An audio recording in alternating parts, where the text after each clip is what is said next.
al almuerzo, nos fuimos con este signo de preguntas que Carlos Melconian le puso a su charla. Ya pasó, el 2024 está pasando, año de cambios. ¿Es el año del crecimiento? ¿Es el año de la salida, el 2025? Bueno, nos lo va a responder Carlos Melconian, que no necesita mayores presentaciones, ¿verdad? Un fuerte aplauso. ¿Preferís hablar ahí o allá? ¿Acá? Gracias. Muchas gracias. Ahí está. Muy buenas tardes a todos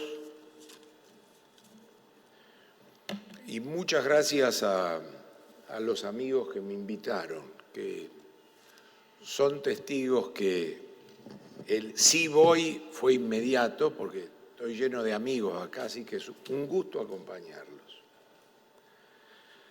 Y todavía recién mientras hablaba Pedro anotaba algunas cosas, recién me daban el puntero y dije, no voy a llevar PowerPoint porque voy a hacerlo más informal.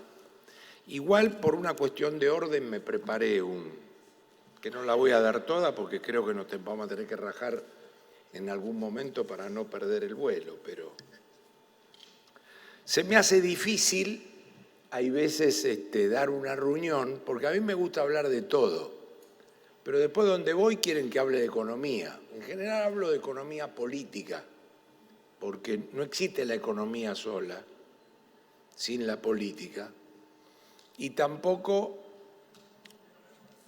existe la política sola sin la economía, porque hay que respetarla. Entonces, se me arma una ensalada bárbara en términos de la cantidad de temas y cosas que fui anotando informalmente, más el orden de lo que quiero darles.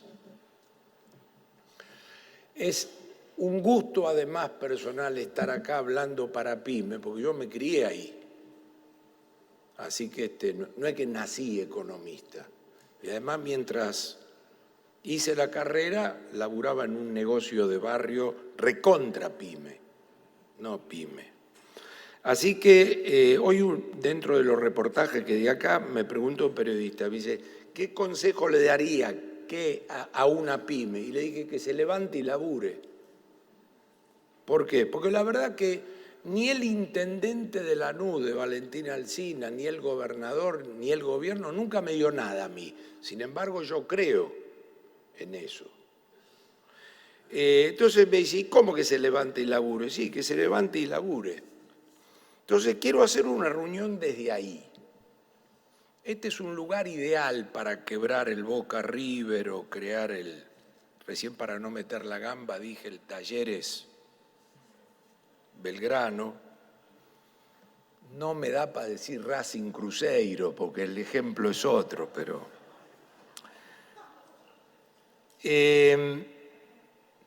ni tampoco quiero hablar desde el optimismo y el pesimismo.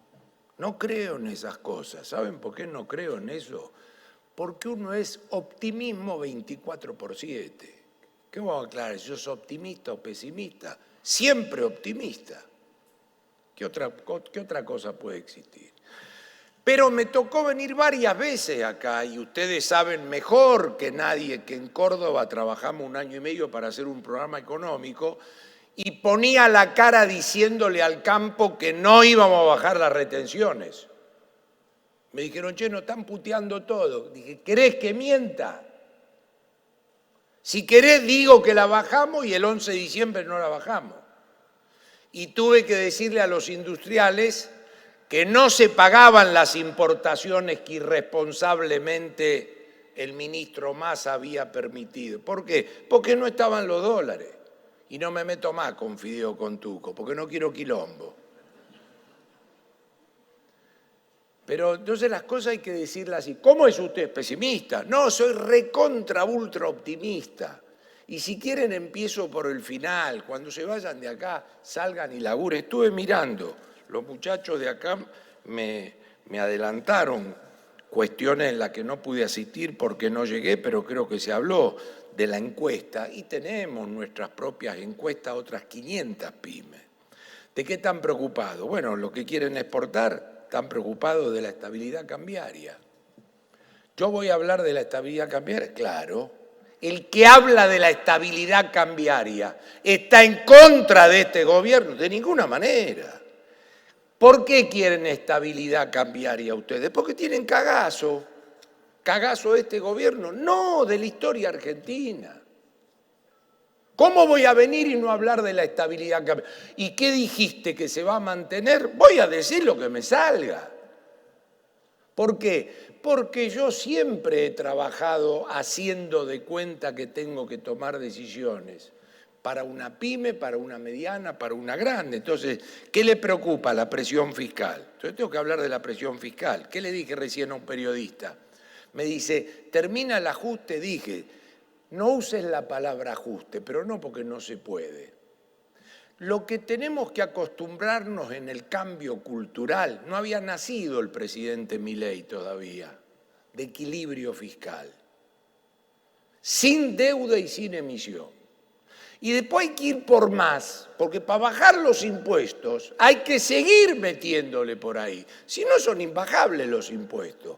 ¿Y qué recojo de la encuesta? La presión fiscal es el elemento número 1. Entonces, magia no va a haber. Y por supuesto está la nación, las provincias y los municipios. Entonces, estabilidad cambiaria, presión fiscal, muy después burocracia. ¿Qué otro tema salta siempre? Financiamiento, siempre, 60%. ¿Cuál es la queja? Caro, corto, insuficiente. ¿Qué es eso? Macro también.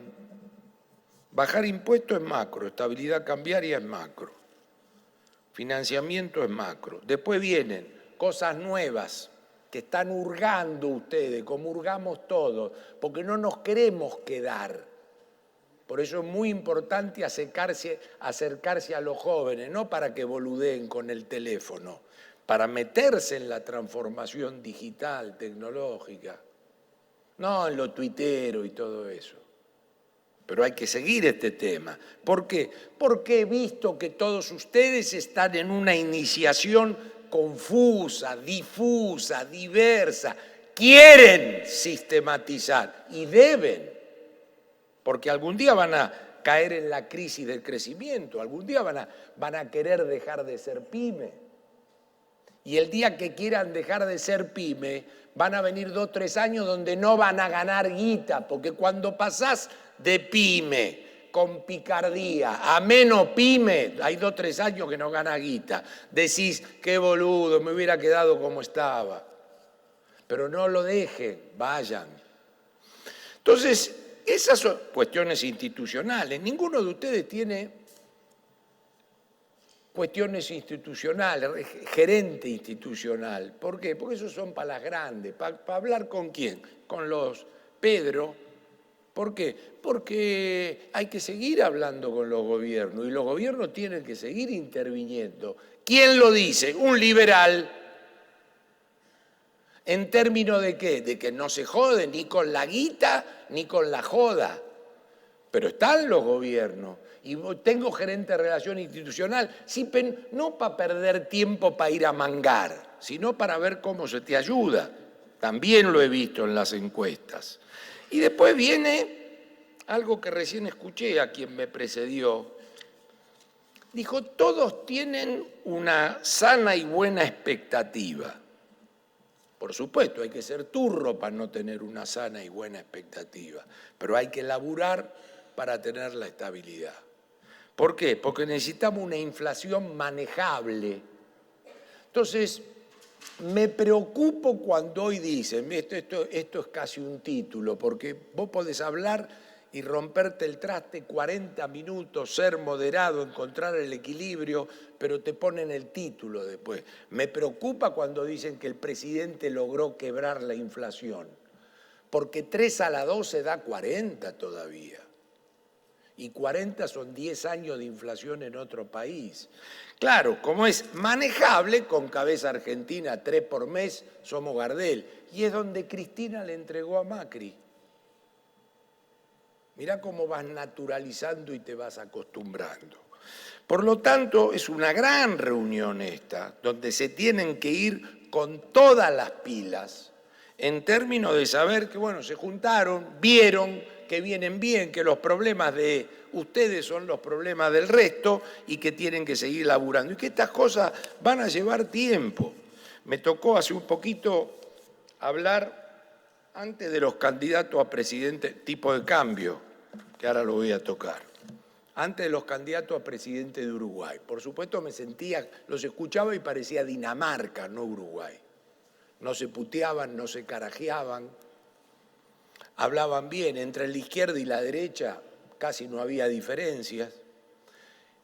Rechazaron en forma unánime la contrarreforma previsional, que era ir para atrás de lo de la calle Pou para hacer el takeover de los fondos de pensión, cosa que sí hizo la Argentina y que no debe hacer. Hoy tendríamos un mercado de capitales de financiamiento para las pymes si no hubiéramos hecho eso. No, pero eso no arreglaba la jubilación, ni tampoco se arregló ahora la jubilación. Entonces, estas son las lecciones que tenemos que aprender para adelante. Entonces, desde ahí, yo creo que esta introducción, donde he perdido mucho tiempo, es muy importante, muy importante. Porque ustedes quieren escuchar hablar de 4 cosas, y voy a hablar de esas 4 cosas, si vinieron por lo menos en el pedacito mío para escuchar esas 4 cosas, pero quiero hablar desde ahí. Entonces, en esta cuestión estructural de economía política, donde las dos van juntas, hay un punto de partida estructural. El punto de partida estructural de Argentina en democracia fue estatismo, libre mercado, estatismo, libre mercado, estatismo, anarcocapitalismo. Entonces, la sana expectativa de... ¿Qué hace una pyme ahí? Estatismo, libre mercado. Si quieren le doy los años y los nombres. Alfonsín, Menem, los Kirchner, Macri, Alberto Fernández, Milei. Recontrapendular. Acá el argentino ha logrado un instinto de sobrevivencia, donde esto es natural. Cuando yo esta carpeta traducida al inglés se la doy a alguien de afuera y es la hoja 1, mira.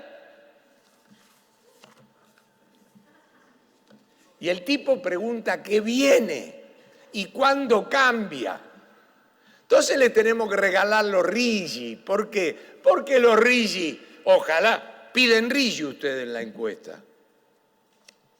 Más capacitación, más alguien que esté con la... Toda la última parte de la encuesta me parece fabulosa y esto hay que repetirlo. Esto hay que repetirlo y usarlo bien. Entonces, este es el esquema pendular oscilante en el cual está la Argentina, donde fíjense que si me voy hasta 1975 y vengo a hoy, tenemos crecimiento fulminante, 2 periodos. Carlos Menem y Néstor Kirchner. No traje PowerPoint, pero es una cosa así. Podía haber traído 3 o 4. Y hoy estamos en la última parte que es así. Así, desde el 2011, así. Entonces, ahí está, ahí, la última parte, esa línea horizontal, ahí. Y cuando estamos viendo si rebota la economía, es este pedacito, hasta la horizontal. Si Milei rebota, es ese pedacito final. Lo que tenemos que buscar son esas flechas altas, que hay 2 nada más, fíjense. Entonces acá tenemos 2 preguntas. Una, si viene el rebote. ¿Dónde viene el rebote? Está viniendo. Pero el rebote es para volver a la horizontal. Y en la horizontal tenemos que ver cuál es el proceso de inversión y capital humano que quiebra esa después. Por supuesto viene con una enorme heterogeneidad. Nunca como ahora me pasó que si le estoy hablando al campo es una cosa, si le estoy hablando a la industria extractiva es otra cosa, si le estoy hablando al petróleo y gas es otra cosa, y si le estoy hablando a medio PBI, que es industria, construcción, comercio, es otra cosa. ¿Por qué? Porque parecen 4 países diferentes y esa heterogeneidad no solo existe, sino va a continuar. Y también voy a tener que hablar de salario y poder adquisitivo y empleo, que vengo muy fresquito porque vengo de la pastoral social donde he tenido que presentar las perspectivas del salario y el empleo en la Argentina. Entonces, ¿cómo se toman estas cosas? Con la frialdad y la seriedad que corresponde. A punto tal está mezclada la política con la economía que en las últimas 6 elecciones, 6, sacando 2017 de término medio, en todas perdió el oficialismo. ¿Cuál oficialismo? Cualquiera, el que le tocaba estar. Ahí está. Entonces, viene la otra pregunta, que no lo sé. ¿Hay un cambio de época? No lo sé. Por ejemplo, cuando el gobierno quiere tener a Cristina Fernández de rival, como quiso hacer Macri, ¿es un activo o un pasivo? Bueno, es un activo porque te imaginás que quiere tener de rival a Cristina porque gana él y viene otro y dice, ¿y si le sale mal? Bueno, eso es riesgo argentino. Fuera de los bonos. No me va a venir ninguno a boludear que bajó de 1.000 a 700. Estoy hablando de riesgo argentino de verdad. Porque las cosas se tienen que institucionalizar un día en la Argentina. Entonces, ¿es cambio de época? No sé. ¿Por qué? Bueno, porque está clarito que porque quiso, porque supo, porque pudo o de pedo estaba Javier Milei ahí. Que dicho sea de paso, estuvimos en una reunión de esta donde hay una foto que está Milei atrás mío y yo acá, me dijeron, mira, el que viene acá sale presidente. Fue el único motivo que me hizo dudar para venir. ¿Estamos en el cambio cultural? Probablemente, igual lo anterior no iba más. Entonces, mientras tanto, el gobierno está en un desgaste precipitado por un montón de cosas que, o porque no estaba preparado, o porque se pasa de rosca de ideología libertaria, probablemente sí. ¿Cómo está paliando el déficit de gobernabilidad? Como ustedes lo ven, el primer día cuando te sentás, mirás el Parlamento, mirás los gobernadores, salió la ley base, el decreto, pasó un año y va a pasar otro. ¿Por qué? Bueno, porque probablemente cuando uno mira la constitución del Parlamento, pase lo que pase, el más beneficiado va a ser este gobierno, más porque no cambia nada que por lo que pueda meter. Digo esto antes de conocer los candidatos. ¿Por qué? Bueno, porque acá renueva el 2021 y el 2021 lo que se va, el gobierno tenía poco. Es una cuestión matemática. Ahora dicen los que saben que hasta 2, 3 parlamentos donde te vaya muy bien, no tenés mayoría parlamentaria. Entonces viene la historia de si hago alianza o no hago alianza y con quién. Especialmente en la capital federal y en la provincia de Buenos Aires. Todos los temas que ustedes conocen. Los temas no es que no se, son como las enfermedades. Antes decían, che, de eso no se habla. Después dice, no, vos le tenés que decir a la persona, esto es lo mismo. ¿Cómo no vamos a hablar de eso si es lo más relevante que hay hoy en la política? Entonces, está cumpliendo un año el programa económico, donde en términos financieros la primera parte funcionó muy bien, en términos financieros el segundo semestre tenía que dar respuestas que hasta ahora no dio, ahora voy a ser más específico, pero en el medio vino el blanqueo.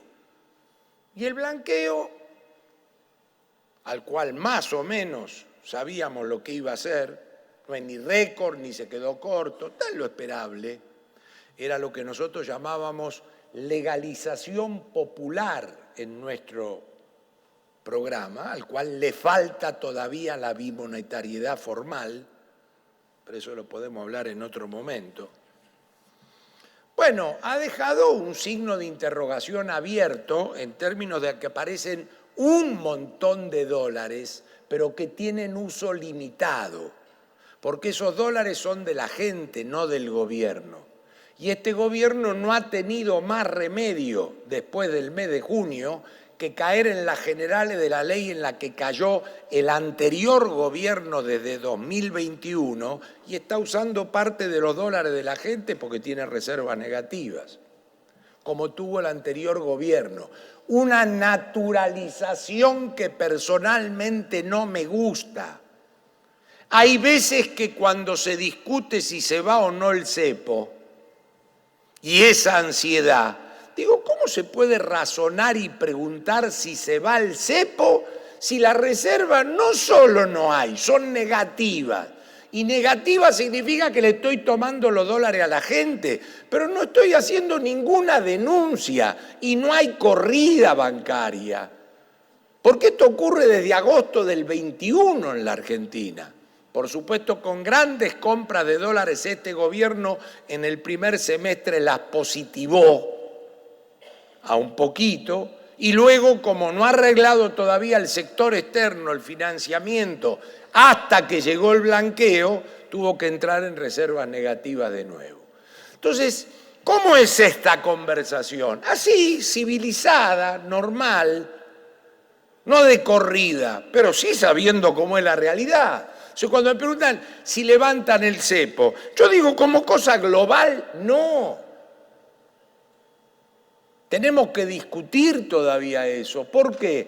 Porque en los últimos 10 años, aún en el escenario más benigno que es este, todavía la gente se lleva 500 millones de dólares por mes de turismo y se lo compra al Banco Central. Y encima a este dólar estamos frente a un verano, que eso va. Entonces quiero decir, tiene que continuar el impuesto país y tiene que continuar ahí el cepo. Entonces yo no veo por qué hay desesperación. De la misma manera digo, no puede continuar el blend. ¿Por qué? Porque el 80% de las exportaciones ya no alcanza para el 100% de las importaciones. Entonces, ¿qué va a tener? Déficit cambiario comercial Argentina.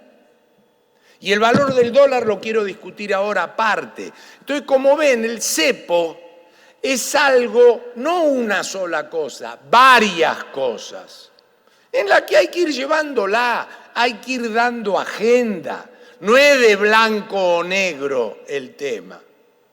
Entonces, son cuestiones que tenemos que poner en su justo lugar. Tenemos que ver qué ocurre con los dólares del blanqueo. ¿Por qué? Porque en dólares tiene límite prestar en dólares. Los dólares se prestan a las compañías lo usan, muchos de ellos la venden en el mercado y el Banco Central, inéditamente en octubre y noviembre, compró dólares.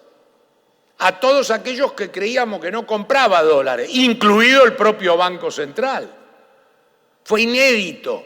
Ahora, ¿qué ocurre? El del 2001 nos llevamos para casa en el medio de la crisis, que si vos a un tipo que deposita dólares no le podés devolver peso, y a un tipo que se llevó crédito en dólares tiene que devolver dólares, como hizo Jorge Valle en Uruguay. Acá no lo hicimos y nos comimos 20 años más de incertidumbre. Entonces, ¿qué ocurre? Tiene límite el crédito en dólares. ¿Por qué? Porque yo como banquero le tengo que prestar y le puedo prestar y estoy normado a aquel que tiene devolución en dólares. ¿Por qué? Porque ahora baja y estamos todos contentos, pero un día no bajó y ¿qué haces? Entonces, esas son las cosas donde no me quiero subir en la euforia, pero sí quiero apostar porque la cosa salga bien. ¿Dónde vamos en lo fiscal? A mi juicio, presupuestariamente hablando, a otro año como el que pasó, en el sentido de superávit del fisco. Es el niño mimado del presidente, no se va a mover de ahí, le pone un paraguas a todo el equipo, estoy de acuerdo con las cosas que pasan ahí. Se ha derrumbado 75% la obra pública, se ha derrumbado las transferencias provinciales por todo tipo, se han entrado por 2 mangos con 20 en conflicto con la universidad y otra ayer. ¿Se puede hacer mejor? Sí. ¿Corre riesgo el querer hacerse mejor? También. ¿Por qué? Porque si no viene alguien y patea el hormiguero, no se hizo.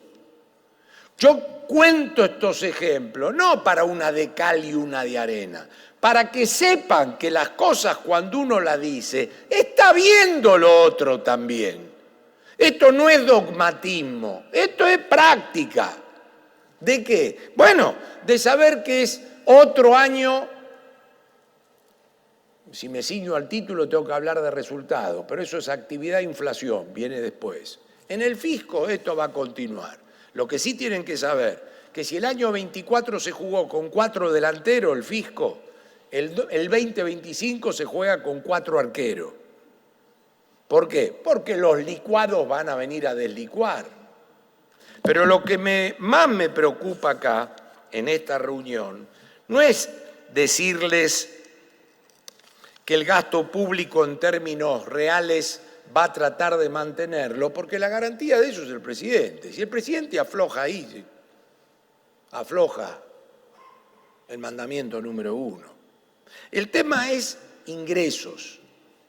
¿Por qué? Bueno, porque se está yendo por ley el impuesto país. El impuesto país fue 60-70% del superávit fiscal y hay que sustituirlo. ¿Qué lo va a sustituir? En parte el impuesto a los combustibles y el nivel de actividad. Si el nivel de actividad fracasa, fracasa la recaudación. ¿Lo veo que fracase? No, pero justo. Entonces, ¿cuál es la mala noticia acá? Que va a haber poco poroto para bajar impuestos. Entonces, ¿cuál es el mensaje? El mensaje es laburar. Che, hago de cuenta, por el momento no. De bajar lo gordo, lo que importa. Entonces, cuando el ministro dice que las retenciones son un mal impuesto y débito y crédito es un mal impuesto, todos los impuestos son malos por definición. El tema es, ¿laburo como que si me lo sacan? Respuesta, no. El peor de todo es ingreso bruto, lejos. Trabajamos un montón en el intento de sustituirlo, pero recién le dije al periodista, este es un país federal. La nación puede pedir que colaboren, pero no es una cuestión que maneje. Y bueno, y los municipios tienen que dar la pelea a vos. ¿De qué sirve tener un presidente que apoye? Bueno, que desde arriba empuja, pero no puedo criticarle falta de institucionalidad y que luego no respete la institucionalidad impositiva. Entonces, ¿qué hace la PYME? Presiona, vaya y rompa la bola. Pero el macroeconomista viene acá y dice, mirá, estoy viendo los números justos. La siguiente cuestión, derivado de lo fiscal y de lo cambiario, y ya estoy por decir de lo bancario, es la expansión de moneda. La expansión. De nuevo. ¿Es la inflación un fenómeno monetario especialmente derivado de lo fiscal? Rotundamente sí. Yo no he leído la escuela austríaca porque no me hace falta, pero es un fenómeno monetario. Como fenómeno monetario, el problema que está ocurriendo, o que ocurrió, es que en la primera parte del año el gobierno emitió muchos pesos porque compró dólares. Para mí, agua bendita que sale de la canilla cuando vos comprás dólares. Y en la segunda parte del año, antes de estos últimos 2 meses, se recreó un espacio para el crédito porque mejoró la confianza y las compañías empezaron a demandar crédito. Otro agua bendita que quisiera que no se pare, porque esa es una expansión virtuosa, no viciosa. Pero claro, el monetarista dogmático que quiere llevar innecesariamente ya la inflación a 1 sin plan antiinflacionario, la única manera va a ser secar la plaza. Y si vos querés secar la plaza porque querés secar el crédito, querés secar la compra de dólares, eso va a ser peor el remedio que la enfermedad. Entonces, ¿qué ocurre entrando en el capítulo de inflación? Que este gobierno recibió, como hubiésemos recibido cualquiera, un set de precios relativos escandalosos. Los precios libres y privados allá arriba, la inflación promedio acá y allá abajo, luz, gas, salario, tipo de cambio. educación, salud. Entonces, ¿qué ocurre? Vos tenés que empezar a corregir esto de acá abajo. En la heterodoxia, hasta con recupero salarial, al cual no tenés que hacer asco como mostraron los israelíes, el plan austral o los brasileños. Entonces, cuando vos tenés y acomodaste los precios, podés lanzar un plan de estabilidad a matar. Esto no es un plan de estabilidad. Y el gobierno está encaprichado en que baje la tasa de inflación. Y si se mete en la reducción del CROL y en la postergación tarifaria, va a ser macana, porque va a reprimir inflación en lugar de corregirla previamente para luego un plan de estabilidad. Entonces, ¿en qué lo aventaja la convertibilidad esto? Que hizo un programa de shock para la inflación. Este es un programa ortodoxo y clásico. Entonces busca la reducción de la inflación a través de la seca.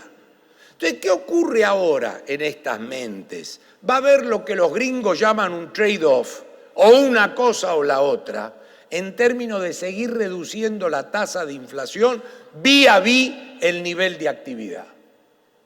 ¿Por qué? Porque si secás mucho la bajás más, pero secás también lo que está tratando de brotar. Y si dejás medio mojado para que brote, tenemos que ver cómo perforamos el 3 o el 2 y pico mensual de inflación.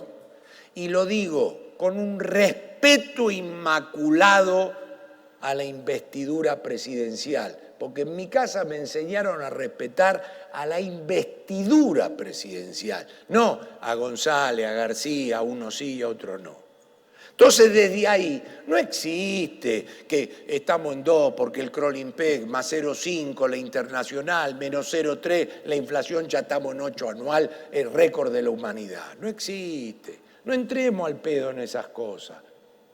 Porque eso es formación de expectativa. Un poco está bien. Y lo digo desde lo más puro. Ahora, si alguien me dice, Carlito, te equivocaste. Listo. No estoy en la joda de la chicana. Entonces, Argentina está en una inflación de 2 y pico, 3, que es un mérito. Se perfora el 4 después de 5 meses. Fenómeno. ¿Estaré 4 o 5 meses al 3 ahora? Puede ser. ¿Es 3 la historia más grande de la humanidad? No, es lo que dejó Cristina.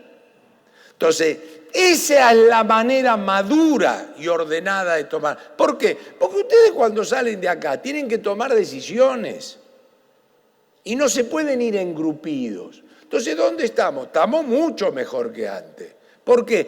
Porque hay alguien que encara las cosas para solucionarlas. Antes era joda. Ahora, ¿compartís todo? No.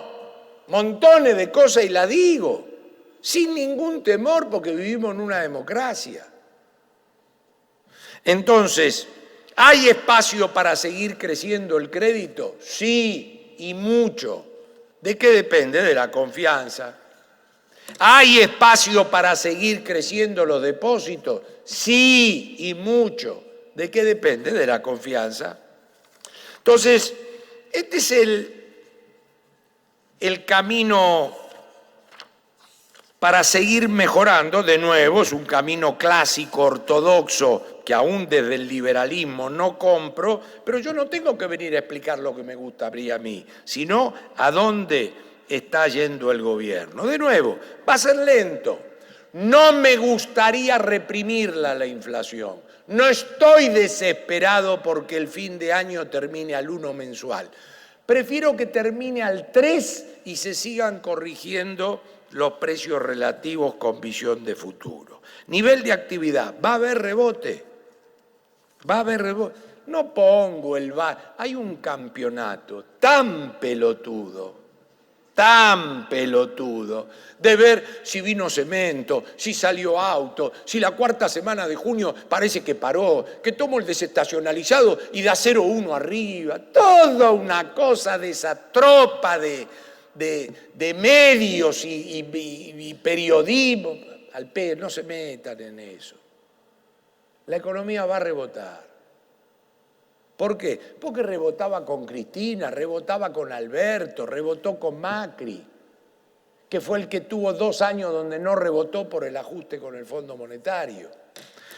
Acá la pregunta, como mostré en el gráfico que intentemos simular, no es si rebota. Rebotar va a rebotar. Ahora rebotar va a ser volver al 2011. Y lo que nosotros necesitamos es cuál es el fenómeno Menem, el fenómeno Kirchner, no porque quiera Menem, porque quiera Kirchner, porque el gráfico muestra eso. Que es que romper el estancamiento de donde viene Argentina. Ahí estoy esperando algo más lento. ¿Por qué? Porque voy a decir las cosas como son. La inversión va a ir de a poco. Acá no hay un proceso de privatizaciones contundente. Y acá no hay una lluvia de dólares generadas desde el exterior, que no ocurrió con Macri ni va a ocurrir ahora, porque van a esperar. Acá va a ser Argentina. Esto es al revés de Menem. En Menem empezaron a vender los locales y entraban los extranjeros y hacían la diferencia los locales. Acá ustedes fíjense que son los locales que buscan gangas, excepto el RIGI. Por eso la pyme quiere el RIGI. Y no sé ni si entiende cuando contesta. Pero está avivado que el RIGI y los dólares son tuyos y los impuestos son más bajos. Pues si lo quiero yo también. Es la lógica. Pero es un pedacito. ¿De qué? Bueno, de áreas donde si no serían a otros países. ¿Hay vivos locales? Sí, hay vivos locales. Que hubieran hecho la inversión igual, pues si está el RIGI, se montan en el RIGI. Esas inequidades continúan. ¿Por qué la digo? Porque es así. Y lo mismo va a pasar con el poder adquisitivo. Ustedes tienen que entender que hoy Argentina tiene 20 millones de trabajadores divididos así. 7 millones formales, 7 millones informales, 4 millones sector público, 7, 14, 18 y 2 monotributo y 2 y pico. ¿Cómo está? Hay 2 maneras de medir esto. Contra el peor momento de Milei, contra la asunción de Milei o contra la serie histórica, como medimos acá, 2016, 2017, 2015, 2011. Entonces, contra el comienzo de Milei, ahí se acomodó. ¿Cómo está el poder adquisitivo? Ahí, excepto el sector público que está 20 abajo. ¿Y cómo está contra el peor momento de Milei, que fue, acá lo dijeron, marzo, abril, un poquito arriba? ¿Cómo está contra previo a la crisis de Macri? 50 abajo el informal, 40 abajo el sector público y 20 abajo el formal. ¿Por qué? Porque se derrumbó. ¿Desde cuándo se derrumbó? Sin que se enoje nadie, desde agosto del 19, un poquito antes. Acá hubo 2 momentos letales, la segunda parte de Macri para el salario y el 19, cuando gana Alberto Fernández la PASO para lo financiero. Entonces eso va a costar, reconstruir el poder adquisitivo, les aclaro, es el tema que viene. Porque ¿cómo está la pyme o el hombre común? Y de la pyme y el hombre común dice, che, ¿qué pasa en los mercados y en el dólar? Consume diariamente, porque le meten manija, la orgía financiera. Y sale de ahí, sale a la calle. Cuando sale a la calle dice, ¿cómo pego la orgía financiera con el sector real? Y ahí se arma un matete. De nuevo, no voy a traicionar lo que he dicho toda la vida. Siempre corrige primero lo financiero. Porque no estoy para joder. Voy a morir con las botas puestas. Primero siempre es lo financiero y luego viene el sector real. Entonces, claro, el tema es cómo se combinan estas 2 cosas y cómo luego va el salario. Entonces, ¿cuál es el próximo tema acá? Es cómo derrama la orgía. que debiera ser el mercado de capitales, el crédito. Es inminente la discusión sobre el derrame y los que la ven pasar. Ese es un problema estructural de Argentina. Corro a Milei, para que no haya quilombo, corro a Milei. Es un país que se latinoamericanizó con respeto a nuestros vecinos. Es un país donde convive la orgía financiera con 50 de pobreza. Y es un país donde va a volver la cuestión sobre el derrame. Entonces, ¿qué hay que hacer como pyme? Aprovechar esa oportunidad. ¿Por qué? Porque no va a haber un producto homogéneo. No es una tarea de ustedes darle al que no puede. Ustedes venden. Van a tener un cliente A, un cliente B y un cliente C. Y eso va a ocurrir. ¿Por qué? Porque lo veo venir. Yo acá tengo que venir no para lucirme, sino para decirle que ustedes se lleven, como le dije a un periodista recién, ¿a qué viene? Le digo, vengo a patear 10 tiros al arco. Si entra una, somos Gardel. ¿Y de qué depende? Depende de lo que analice cada uno que vino. Entonces, en ese esquema, con reservas, con déficit comercial cambiario, con el tema del turismo, el gobierno se ha encaprichado en que el dólar es y que si se portan mal voy a bajar el Krolimpek encima. Entonces yo ahí quiero decir algunas cosas. Primero, no estoy en el club de los devaluacionistas. No creo en eso. Segundo, no estamos frente a un atraso cambiario deliberado. Por ejemplo, a pesos de hoy lo que vale 1.000 pesos. A un año, la tablita de Martínez de Oz era 6.70.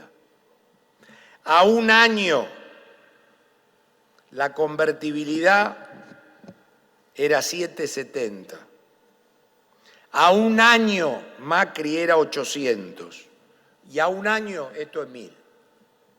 Es decir, está dentro de lo petizo, che, sí, pero no es aquello. Ahora, ¿qué significa? Que no podés boludear, que estás ahí. ¿Quién lo sabe? Los chilenos y los uruguayos lo tienen clarito. ¿Por qué? Porque viene vacío el buquebús. Y porque dejaron de venir las señoras que se hacían cirugía y los señores. Entonces, eso en la calle se da cuenta en 3 minutos. ¿Qué dice la encuesta de la PYME? El costo en dólar, el costo argentino. Y casi digo, voy a excluir el costo salarial, lo voy a excluir. Porque para medirlo en dólares, el dólar es bajo como todo el resto. Pero estaba tan achatado el salario que ni los costos salariales joden hoy. No hablo para quedar bien con los asalariados. Digo, estaba tan derrumbado el salario en pesos que aunque el dólar es bajo, el costo salarial en dólares jode menos que en otro motivo. Y le digo al gobierno, no hablen más de los salarios en dólares ni de la jubilación en dólares, porque acá todavía se come en pesos. Pero tenemos que ver cómo armamos nuestra matriz de costos. Entonces ahí tenemos un tema al cual el gobierno todavía no le ha dado respuesta. Es decir, veo que está sacando prematuramente a la cancha al jugador a jugar. Acá querés hacer correr al lado de los Kenyatta a un tipo que todavía le falta. ¿Por qué? Bueno, porque esto depende de la productividad argentina. No depende de si te bajo el tipo de cambio y si te tengo que quebrar, te quiebro. Y la productividad argentina es una cosa que se va armando. Por supuesto, entiendo al gobierno, y me hubiera tocado, que si le hablas bien a los empresarios de la productividad, entonces ellos si pueden elongar, elongan. ¿Qué quiere un empresario? Ganar guita y hacer el menor esfuerzo posible. Y ni lo califico de turro porque está en la esencia del capitalismo. Entonces vos le tenés que imponer rigor. Pero a 10 meses de programa, imponerle un dólar de 1.000 pesos, aunque no sea el de la convertibilidad ni el de Martínez de Oz, diciendo que, y si hace falta te voy a bajar el crawling P con la inflación a 3 mensual, es al pedo entrar en una discusión económica intelectual. Este es el formato, esta es la madurez. De ninguna manera. Cuando ganó este gobierno, el anterior pateaba para allá y este gobierno patea para allá. Cuando me preguntaron para dónde patea, dije para allá. Ahora, no estoy embobado con el director técnico, porque lo peor que hay al técnico es no decirle las cosas. Entonces, tenemos vaca muerta, recontra. ¿Va a ser lo extractivo y vaca muerta? Estoy ya, ¿no? Sí. ¿Va a ser vaca muerta y lo extractivo otro campo? Sí, pero en el 2029-2030. ¿Es el blanqueo un golazo? Sí, pero entre el blanqueo, un golazo y vaca muerta tengo el 2025. Entonces a mí me gustaría, y voy a ir cerrando, que haya un poquitito más de anuncio relativo al sector externo. ¿Por qué? Porque el sector externo todavía genera incertidumbre, que en la popular se lo ve como la incertidumbre que genera el cepo, o la incertidumbre que genera el dólar, o la incertidumbre que genera pagarle al Fondo Monetario y a los bonistas. Y es un poco más que eso, un poco más que eso. Cierro para darle lugar al colega, porque creo que encima nos vamos juntos. O sea, no me puedo rajar yo. Bueno. Tengo ese quilombo, sí, porque lo tendría que cagar a este. ¿Dónde está ahora? Acá. Al pedo, ¿por qué no te venís conmigo y chao? Voy a ir cerrando. Ahora tenemos también la política americana. Ustedes saben que los mercados están tomando como que Trump va a un dólar fuerte. A punto tal que los chilenos y los brasileños han devaluado un montón. Y tienen el culo que devalúan y no le va a precio, porque no son bimonetarios. Entonces, ¿qué problema tenemos nosotros? Que se nos escapan esos dos, mucho. Si les doy los números en una serie larga de relación cambiaria con Brasil y Chile, estamos en el peor momento de la historia. Peor, ¿eh? A la 2001, 2000. Entonces ahí hay un tema. Luego cuando el tipo de cambio en el mundo se hace fuerte, el dólar, bajan los commodities. Ahí hay otro tema. Luego como Trump le quiere poner aranceles a los chinos, ahí hay otro tema. Y luego como si le pones aranceles a los chinos puede haber inflación y se corta la baja de la tasa de interés, hay otro tema. Otro tema que maneja ¿quién? Ellos y el mundo. ¿Nosotros qué somos ahí? Tomadores de precio. Entonces, ¿te da un poquitito de chucho el mundo? Y sí. ¿Por qué? Porque no lo manejo yo y porque esta es una economía que económicamente, políticamente, socialmente e institucionalmente todavía está lejos de tener la flexibilidad chilena o brasileña. Los brasileños tienen 3 de inflación anual, 400.000 palos de reserva, 3 dije, y 12 de tasa de inflación. Y no pasa nada.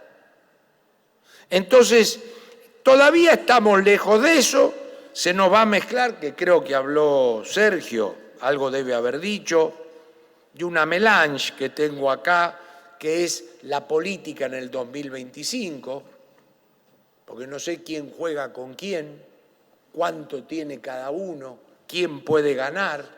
Encima, el que ganó la elección de término medio en el 2017 contundente, después perdió la elección presidencial.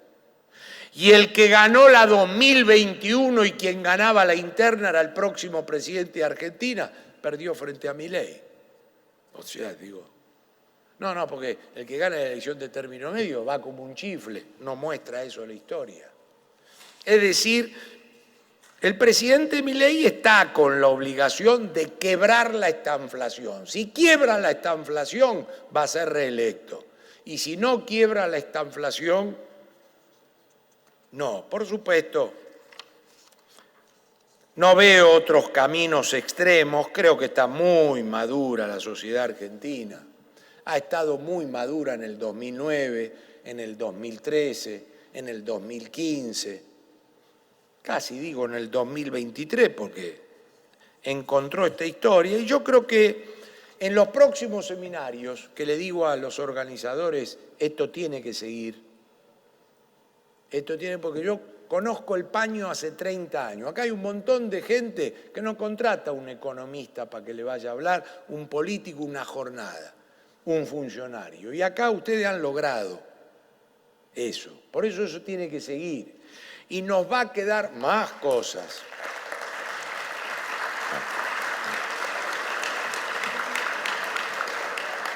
Esto tiene que seguir porque te digo, hoy cuando me preguntaron, dice, ¿y le gusta? Digo, sí, ¿por qué? Porque cuando yo estaba en la zapatería me hubiera gustado que alguien me dijera, che, vení, sí, vení a ver a 4 boludos que te van a decir algo.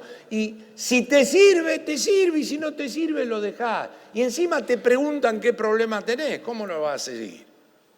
Entonces, nos queda para adelante algo que me picó cuando fui a Uruguay, que es, y lo dijo el del Frente Amplio, nosotros debemos lograr la irreversibilidad de los avances, cosa que no ocurrió en la Argentina ni dentro del mismo partido político en el 2003 y en los 90. Pero eso va a quedar para otra vez. Así que a los que me esperaban ver más optimistas les pido disculpas y a los que me esperaban ver más pesimistas les pido disculpas también y gracias a todos por escucharme con este respeto. Muchas gracias, Carlos. Muchas gracias.